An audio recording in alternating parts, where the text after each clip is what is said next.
Hello दोस्तों। तो आइए देखते हैं एक इम्पॉर्टेंट क्वेश्चन जो कि ये कहता है कि अगर किसी दो मैट्रिक्स को इक्वल ऑलरेडी दे रखा हो लाइक दिस, कि अगर this matrix is equal to this matrix, तो अगर आपसे कहा जाए कि एक्स वाई एंड जेड की वैल्यू फाइंड आउट करो तो कैसे निकालोगे, राइट।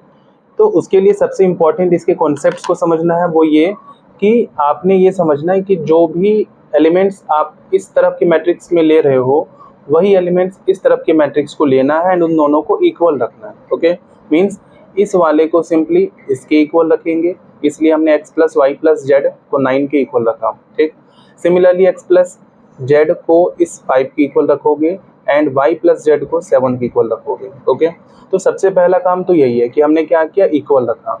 देन क्या करना, आप देखो कि x plus Y plus Z equal to 9 जो गिवन है, आप सबसे पहले क्या करोगे, आप देखो कि x प्लस जेड की वैल्यू कितनी है, 5 है। इसलिए हमने इस x प्लस जेड की जगह पर क्या रखा, 5 रखा एंड y को सेम रखा, इक्वल टू क्या है, 9, 16 लिखा। ओके, देन y कैसे निकालोगे, 5 प्लस का इस साइड आकर माइनस होगा, इसलिए 9 माइनस 5 4 हो गया। क्लियर।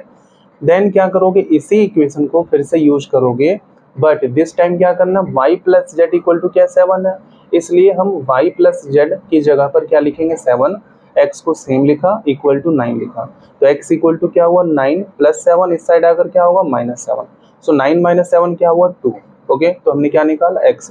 अब क्या निकालेंगे, z। वो कैसे, इसी इक्वेशन का यूज फिर से करोगे, बट दिस टाइम क्या करोगे, आप इस x की जगह पर x की जो वैल्यू निकाली है वो पुट अप करना है, y की जगह पर y की जो वैल्यू निकाली है वो रखना है, z को सेम रखना है। ओके, इक्वल टू क्या, 9। तो 4 प्लस 2 6, प्लस का इस साइड आकर माइनस का, इसलिए माइनस का 6 लिखा। सो 9 माइनस 6 इक्वल टू 3। तो इस तरीके से x की वैल्यू क्या हो गई, 2, y की वैल्यू क्या हो गई, 4 एंड z की वैल्यू क्या हो गई, 3। ओके, तो इस तरीके से आप किसी भी, जब दो मैट्रिक्स को ऑलरेडी इक्वल गिवन हो तो आप सेपरेटली कैलकुलेट कर सकते हो। ओके।